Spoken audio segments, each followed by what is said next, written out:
Greetings with the Oral History Microphone. I'm Ray Mofield again, and today we're visiting in the home of Mr. and Mrs. Rue Castleburry of 419 West 8th Street in Benton. Mr. Castleburry, it's a warm day, and I appreciate your letting me come over. Well, it certainly is, and I'm sorry that we don't use air conditioning, so we'll just have to stay warm, I'm afraid. Let's don't worry about that. Let's just think about old times when we didn't have air conditioning, and this would be cool. It certainly would. So, now, were you born in Marshall County? I was born in a little place called Fristow in Marshall County. Fristow. And now I'll tell you what it is. When you started to Paducah on the train, you hit Iola, you hit Elba, Oaks, and Paducah. But between Iola and Elba was a little mail drop of Fristow, or F-R-I-S-T-O-E, Fristow. Well, I'll tell you, that's some good new information to me. I don't think I've ever heard of that before. Well, when the boys were being drafted into World War I, there was about, I guess, a half a dozen whose address was Fristow. Mm-hmm. And then, of course, that was simply a mail drop and a mail pickup on the railroad. Mm-hmm. And then they moved it down to Elba, and that was the end of Fristow. There are a number of Castleberrys in the county. One of my great friends was Norman, and I believe you were related to him? Yes, Norman was my number 2 in line. I was the oldest, and Norman was next. Now, your father's name was? It was Cleet, Cleet Castleberry. Well, it was Henry Cleveland, but to everyone in Marshall County, it was Cleet. Uh-huh. Henry Cleveland Castleberry. That's correct, yes.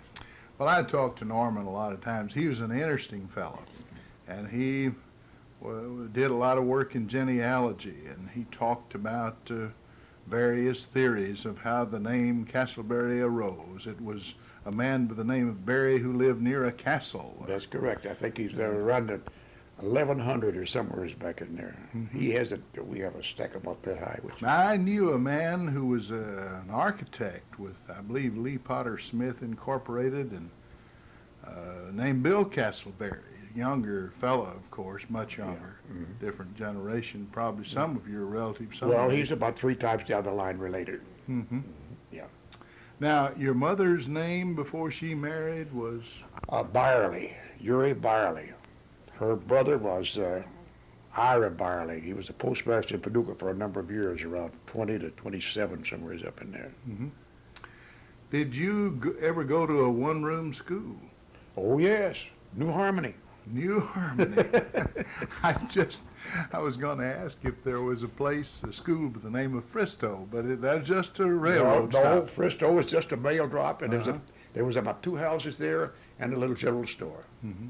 You probably, if you'd taken a flag, you could have flagged down the train. That's what they were. Well, it wouldn't have stopped at Fristow, because Iola was the flag stop, and then Elba was the next flag stop. Fristow was just a drop-off. They had as wise as I could remember or understand it, they had a pole that hooked the mail pouch going and coming. Yes, I've seen those. Well, that's what I've ridden that road from Hardin to Paducah. When I was going to college, I used to ride it up to Murray sometimes too, or back at night when I didn't have another way home. Yeah. I remember some of those places, and in my mind's eye, I can sort of see how that operated. Of course, Hardin had a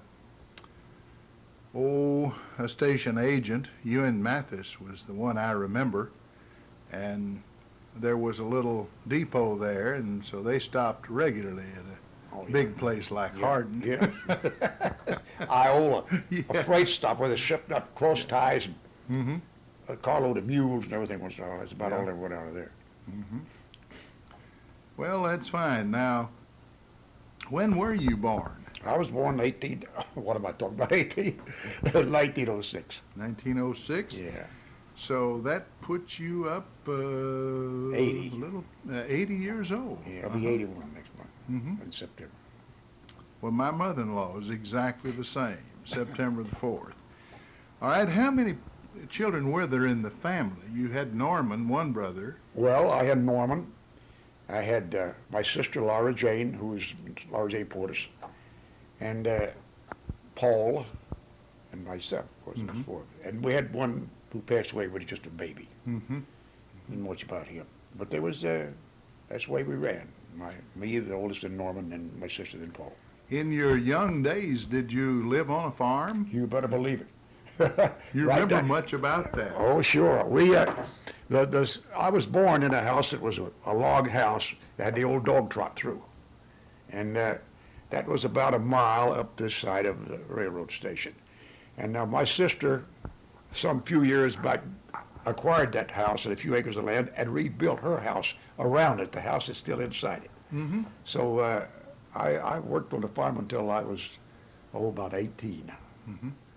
And, of course, going to school and everything in between. But I remember pushing those mules. They pulled me and I let the plow drag me. Well, we started working like that. I don't think there was a gas-driven piece of equipment in Marshall County. There was steam-driven because it separated itself with steeple, but there was nothing gas, not at that time. I know my great-grandfather Howell Edwards ran a thrashing machine in the summers, and he had a J.I. Case traction engine. It was a steam engine, That's right. and of course they operated the wheat thrasher. Yeah. Crew of people. Of course, I was just a kid, and it was fun to me because we got to play on the straw pile, and the women always fixed one of the greatest dinners you ever Thrashing ate did it. in your life. You saw them, you'd have a boy, maybe be 15 or 16, that was right-handed. He'd cut vines on this side. Another lad was 15 or 16, he'd cut on that side. And then the fellow fed in the middle, so he'd have a right hand and a left hand cutter. So he could cut his hands off, he'd feed him, Yeah. I was a right hand on that side.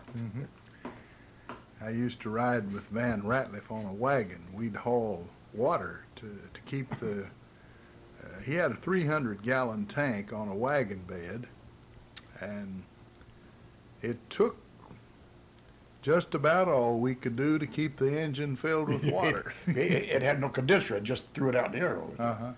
Yeah. As fast as he could boil it away, that's what he did. Okay, so you went to New Harmony to school. Do you remember any of the teachers you might have had? No, I remember my first one, Raleigh Colley. And that's after that, I don't recall all. Well, that's good. Raleigh Colley. Yeah, Raleigh Colley. I don't know that I remember having heard that name, Yeah, Raleigh Colley. but you had a typical one-room session, I guess. I've interviewed a number of people recently for this new, a rebuilding rather, of the old Griggstown Oh, School yeah. that's been placed out at the Marshall County high school campus. And several of the teachers who were there had testified, and they said you went to school at 8 o'clock in the morning and went till 4 in the afternoon, and you had a little bit of recess and a lunch hour, and then you played games and had fun with the town ball and Spitball. yeah. Incidentally, I went to another one also. I went to the Brazil School, which was out here on Jackson's Brazil School Road. That was a one-room flat, too. Mhm. That house was just destroyed some 2 years ago. It was moved from there down to a lot and turned into a dwelling house. As a matter of fact, Norman was on the school board of the county when that was happened. Mm-hmm. Yeah. Yeah. But that was before I came home. I've been back 12 years now. Been back in Washington. All right, now you say you've been back. Where did you go? Well, woohoo. Well, I tell you. Or where all- didn't you go? All the time, I wanted to build things. I wanted to be an engineer. And now, at that time, for a farmer to put a son through college, it just didn't exist. It couldn't be. But I still didn't stop me from wanting to build ships and bridges and everything else. But I went down to Paducah one time, and I was sitting in my uncle's office, and the recruiter for the Navy came in, and we just got into conversation. And he told me, he said, I cannot at this stage guarantee you anything. But if you can convince the Navy you've got it, you'll get it. And that was so many years ago, and it was at a time when it was Hooverized, everything was standing still. Even the Naval Academy was shortchanged. But anyway, he said, if you can make it, you'll get it. If you can't, you'll just have to do 4 years in the open Navy, and you can come home. I thought it over, said, well, I'm going to take a chance at it. So he wrote out all the papers and figured out that what I was enlisting for. And I got there, and in the meantime, I had talked to Professor Wittenberg up here in Benton, and he told me, he said, Rue, there's just no way that you're going to make an engineer from what we have to study here. Well, I knew then it was hopeless, you know, in that respect. But anyway, I did join the Navy. And of course, the minute I got up there, they got the papers on me and they started checking back on my schooling. And incidentally, Right, he's getting a book here now. Mr. Lovett was the superintendent of schools at the time. When they wrote for all my grades and so forth, Mr. Lovett signed the proof of the grades and everything. Now, that's been a long time ago. And when they came back to me, they found out that in Benton High School, they teach zoology and they teach agriculture. He told me, he said, I'm not interested in how good you can desist a frog, he said, or how big an ear of corn you can raise. But what do you know about history and geography and mathematics and English? That's what I want to know. Well, luckily I had good grades. He looked at them, and then they give you a small test, but nothing that would have knocked you down. So after my training was finished, they said, all right, then we'll put you through. So they sent me to Norfolk, Virginia. And in Norfolk, Virginia, I went to school down there. The Navy had a lot of different kinds of engineering and mechanical arts. They had exactly what I wanted. They learned me how to build ships and how to build anything that you put up out of a piece of steel. Now, if you didn't learn it, it was your own fault. And believe me, if you didn't learn it, they got rid of you in a hurry, too. Because they had you a standard set, and you maintained that standard. And they had what they call a glass house that had an officer on duty all the time. And after you did your homework at night, you went up and laid it in front of him. And he checked it. He found one word bad. You do it over. I mean, that's how strict it was. I guess, well, you couldn't say anything. Uncle Sam was paying for it. Right. It's up to you to earn it. Right. Well, I earned it. But anyway, when I came out, why then the Navy's, they're going to take more than 4 years. They're like these boys come out of the academy today. You got to do what they want. Well, anyway, the submarine program at that time was just starting to get advanced. And I went to work still in the service, still couldn't get a commission because it was rank was closed. So I was doing what I would have been doing as a full-fledged ensign as a first-class machinist mate, because they would know that's what you went through the school at. Well, anyway, finally things opened up. And then I got my time in. I came out and I went to work for an engineering firm. Now, an engineering firm is a little bit confusing. They don't do engineering. They supply engineers. In other words, say for you own a business and you only require the services of an engineer maybe 7 months out of a year, then you're not going to pay them for 12. But they go to these people and they supply whatever they require in the different categories. Well, anyway, I was lucky. I landed with the Eastern Division of American Bridge Company, and I stayed there for 40 years and never worked for them a day. Now, that's an interesting statement. I always worked for that engineering company. You always were farmed out somewhere right. else. Did you actually build any bridges? Well, you don't build them. You just watch the people build them. Let's put it that way. You were supervisor. Yeah, you see, I was a construction superintendent. But I built more buildings and more power plants than I did bridges. Bridges, when we come in on the abutments and everything was already built. You might supervise the instructions, inspect the steel. But they give you a set of blueprints about that high and say, there it is, and that's where you build it. So you start off. Well, somebody's already started. Somebody already got the best of it. Yeah. But and then when I had my time in, I came back to Marshall County. I came back for 2 reasons. We were going to get married when I got out of high school, but when you took that Navy school, that stopped that. They didn't allow you to get married. No, not until you finished your course, the same as the academy. So 50 years later, we just started where we left off. Here we are. Did you wait 50 years to get married? Well, to each other, yes. Yeah. Excuse me. No, we waited 50 years to get married to each other. No, I've got the 4 boys, 3 boys and a girl. They're all better off than I am. And she has 1 boy. So Now, where do they live? well, one of my boys is in Lynchburg, Virginia. He's employed by a firm in Lynchburg. And one of them is in Long Island. He's a federal bank examiner in Long Island. And one of them is with Colorado Light and Power out in Pueblo, Colorado. And my daughter her and her husband are in business in Long Island. Mm-hmm. And my first wife is in Pine Lawn Cemetery. She was a veteran. She's buried in Pine Lawn. Yes, sir. So the kids are pretty well. We're at a good spot. It's 1,000 miles to Pueblo. It's 1,000 miles back to New York. We just came from Lynchburg not too long ago. So you're about halfway. That's what I say. We're at a good place. Better going this way because my oldest son lives in Lynchburg. That's halfway to New York. So we get a free night's lodging on the way up.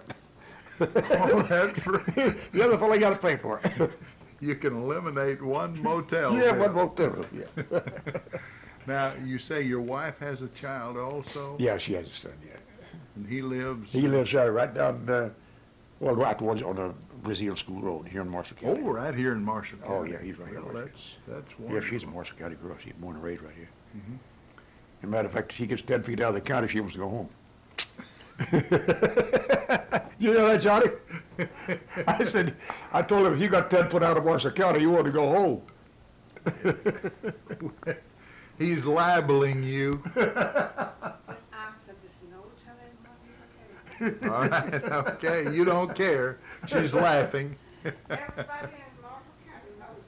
All right. Well, very good. Well, let's talk about, you mentioned how the railroad was and the various stops. Could you tell us anything about Benton as you remember it, perhaps? Or? Oh, sure. Of course, they wasn't, at that time, there was not one paved foot of highway in Marshall County, I don't reckon. Benton was solid gravel. Mm-hmm. And they was lucky enough to finally they got the street lights. There was just one little swinging bulb hanging, and 5 blocks down another little swinging bulb. A good candle with this one more light. And I remember, I guess about the first 3 cars that I saw was Doc Stilley and one of the Treacies. And someone else I remember. But that's about the first cars that came in the county. I'll tell you what we did do. Before I left, her father, Mr. Tom Harrison, we used to work as a team hauling gravel. You had no trucks to haul it. Well, the wagons hauled it. It was specially equipped wagons. And one time they built this tobacco warehouse here in Benton. I don't know if you know where it was at, where long concrete. There used to be a big tobacco warehouse there. Well, when they was building that tobacco warehouse, it was quite a concrete. We hauled all the gravel, him and I hauled all the gravel for that. And then when they were graveling the Murray and the Mayfield Road, this intersection in here, we hauled it for that also. So that was extra money for me. You'd go to school. I went to school here at Benton. I went to high school here at Benton. And we had the best football team in the country here in Benton. You know what my father-in-law told me once, a man named Ezra Blumenberg. He said that the first football game he ever saw, he played in it. I got a quick one. Oh, Lord, you'll laugh at this. Oh, he's getting out a yearbook here, I believe. Here's the football team, but look at the scores. Here we are. Here's the Benton High School 7, Murray 6. We won that one. Benton High School 13. Paducah That's Tillman. Paducah Tillman. That's 6. 6. Yeah, it was Murray 6. We played quite a few. Then they come 0-0 tie, and you played Yeah. Murray State Normal University. and we beat them 12. Now, but here, look at this one. Here's another one. Here's Tillman High School right here. See, well, it's Paducah at that time. We had 3, they had 33. Look at this one right here. They beat us 124 to nothing. Mayfield won 124 to Yeah, nothing. Mayfield beats 124 to nothing. Oh, now that's outrageous. Well, I tell you something. We had to play with 9 men. We couldn't get a full team. Yeah. What year was that? That was well, this is the 1924 yearbook. I reckon. I guess it's about the only one left in Marshall County. Yeah. And Oh, here's a picture of it. Yeah, sure. Let's see. Now, there's Lester Talbert, Barnett, Ely, Yeah. William Nelson. Yeah. Now, I remember William he Nelson owned it. published the Tribune, didn't he? he's their first cousin. Clay Darnell. Oh, Clay Darnell was the great baseball player from Hardin. He's still living. He retired there as postmaster. Robert Shemwell, William Rowe, James Robert Morgan, Albert Nelson. Yeah, that's Pont. They own a drugstore. Pont Nelson. Well, Yeah. what do you know? Here he is, right here. Gilbert Carnes, Yeah, Jim Ed Cross, right here. He worked in the bank, Washington County. Clyde Chambers, and John That's Washburn. Judge Washburn, John. That's Judge Washburn. Oh, that was Judge Washburn. That's Judge Washburn, yeah. Now here's, Well, now you had a right good record considering the school was very small. well, we wasn't it? didn't have, but all we ever had was 11 players and 2 spares. That's all we ever had. Right, here's our class. I was president, class president. Well, That's- look at that. That's the greatest honor I ever had in New York. And- Class and- President, Rue Castleburry, Vice President Dorothy Shemwell. Yeah, Dorothy Shelby. Now, let me see, did she marry a wagoner, I believe? I And she's got 2 boys that lead Southern Harmony singing for us. don't know, but I guess it's her, I guess. And then Raleigh Pfizer, Secretary Treasurer. Yeah. Oh, that's Now, I tell you something. great. I can show you some more. Let's see who some of the sophomores were here. Here we are. Oh, you want to read the book? Yeah. Yeah, let's see, there's Lucille Ely. I wasn't on here. I wasn't on the football team because they had the measles. Well, there's a lot of about 8 or 10 missing off this picture. Uh-huh. They all had them. There was a surge of measles, and we all had them when they made these pictures. That's how come you don't see me on. Let's see, Ethel Humphrey, Dave Ferguson, Willie Midget, Terrell Hauser, Claudine Bailey, Nettie Cox. Oh, now here's a man I know, Ernie Bush Whitehead, He lives over here. Yeah. Sure. Lester Talbert, Terry Griffith, Earlene Franklin, Lucille Hauser, Bessie Smith, and there's Dorothy Shemmel again. I know her well. Lyra Griffith, Muriel Bird, Millie Reeves, Lou Berth Morgan, Martha Nell Jones, Vera Beasley, Eva Burnham. It seemed to me I remember You her. would know, yeah. Robin L. Cox, Aline Lovett, Johnny Harrison, Layla Burnham, Mary Ely, Ruby Mae Castleberry. Was that your sister? No, that's my first cousin. The second cousin, I guess. Nisha Holland, Charlene Haltom, You know Charlie. yeah, and Virgie Darnell. Oh, Yeah. now let me see. Virgie Darnell. Well, I don't know. I'm trying to think of Solomon, I guess. J. Homer Solomon. Did he? I don't know. I got a little separated from all this. crap. Reese Fisher and Rebecca Faust. Okay, now you've brought another picture in Now, over here. here's what they looked like when they started. See how bad was missing? A lot of them off the measles. Here I am right here. There you are in the front row wearing a suit and coat and tie. And, Oh, yeah. That's very handsome young man there. right here. Here she is right here. There's my wife right there, Johnny. Oh, And here she is right here. wasn't she beautiful? Oh, I thought so. I tell you, did you know Mr. Blent Cox? Yes, sir. Well, now, Mr. Blent Cox, we'll get back a few years. When the 4-H first started, which means I was about 6 years old, he took a great interest in that. As a matter of fact, he almost formed it. Well, when it was formed, I believe there was 11 or 12 boys in the county in it. So this one was allotted a pig, and this one got a sheep, and this one got a goat, and this one got an acre of tobacco, because they had a county fair every year. Well, anyway, I came up, and they gave me a little piglet about so big, a little red Duroc with his registration papers and everything else. And I raised him, and we took him to the fair, and lo and behold, I got 2 blue ribbons, one for the pig and one for the most improvement of everything. Uh-huh. And of course, they did like they do now, they auctioned everything off. And I guess that pig today would bring about $600, and I got $6 for it. I thought I was a millionaire. Well, I should imagine so. Yeah, I thought I was a millionaire. $6 was a lot of money. Some person over around Pricebury, someplace who were bred hogs. They bought them. Yeah, I thought it was a millionaire. Well, you've got some real treasures there. Here's that little. I didn't know they had a yearbook in 1924. Now, they didn't have any F's. See Castleburry, Jamie Castleburry. Yeah. Now, here is that Fristo. Jamie L. Castleberry of Fristow, Kentucky, entered the service September the 6th, 1918. That's right. That's the name. I thought I might forget. I didn't know if you'd ever heard of Fristo or not, because very few people ever did. By the same token, if you wanted to go this way to town, you went to Slam Town. which is now a Simpsonian. Simpsonian. Now, I've heard of that Yeah. because I interviewed Bill Powell one time, and Bill Powell is a great booster of Simpsonian. Yeah. And in his column from time to time, he'd talk about Slab Town. Yeah. Yeah, this Well, tell us, we've got about 4 more minutes of time left. Tell us some of the major projects that you worked on. I mean, did you ever help build you said a power plant in what city? in New York. New York. Yeah, well, right outside. Consolidated Edison. Well, no, this happened to be a different Different yeah. firm. But I'll tell you that what I worked for, we had a lot of government work.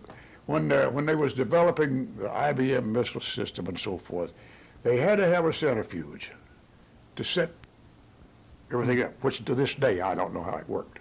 But anyway, I was in charge of the construction of that centrifuge, which is, I tell you, it was a problem. And it had to be one of those things that you didn't even breathe while you were doing it. You looked, see if you had a Russian looking over your shoulder every time you had a cup of coffee. And that is one of the trickiest things I've ever had. But now, as far as building an ordinary power plant,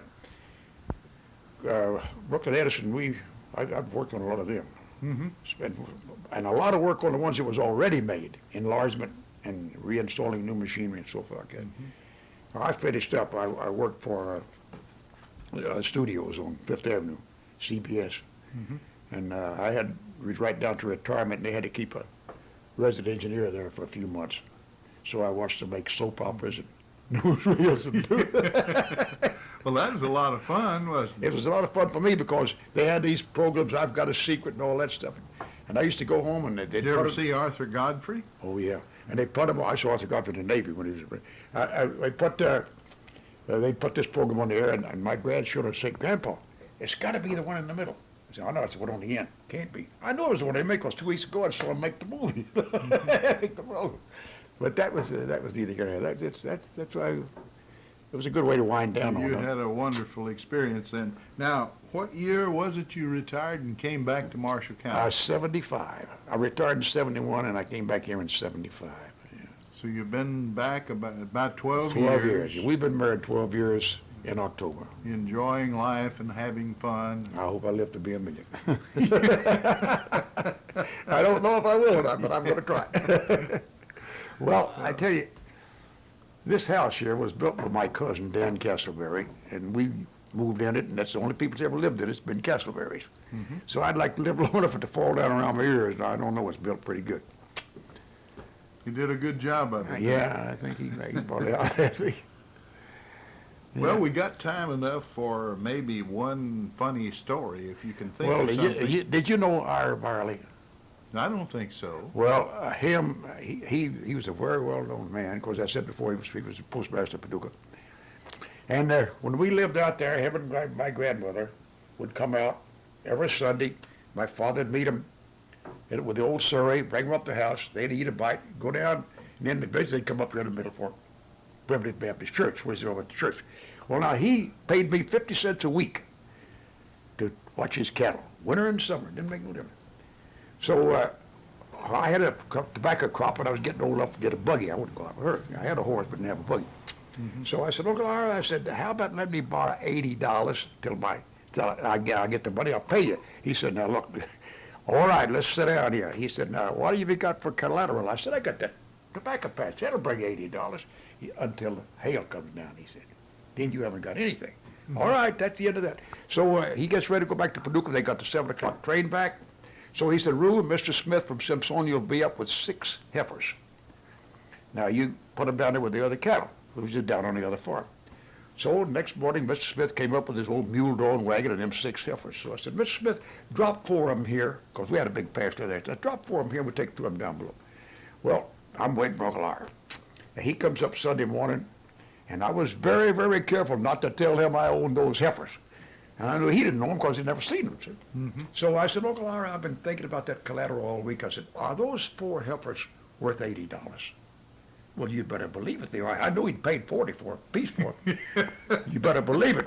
I said, well, that's what you mean by collateral. Well, at that time, every kid always owned a calf or a cow or something. You know? So he just took out 4 of them old $20 blankets, and he handed them to me. And him and my father gets to Surrey to go down there, And he starts counting. He's supposed to have 42, and he's only got 38. My father said he must have counted 10 times, couldn't come up with 38. So he come back up there, and he all the way up, he says, Clete, you know what that boy done to me? He borrowed $80 on my own cows. He got up there, and he said to my mother, where's he at? I come walking around, and in the meantime, I had told Mama what happened. She says, he'll kill you. So I said, give him back his $80. Keep the $80. You go get the buggy. You'll either die the richest man in Marshall County, or they'll hang you in Edible. I don't know which. He said, as long as that man lived, he kept. Oh, that is a wonderful story, and I wish we had more time, but I see the clock has run out. I need to tell everybody that I'm Ray Mofield and that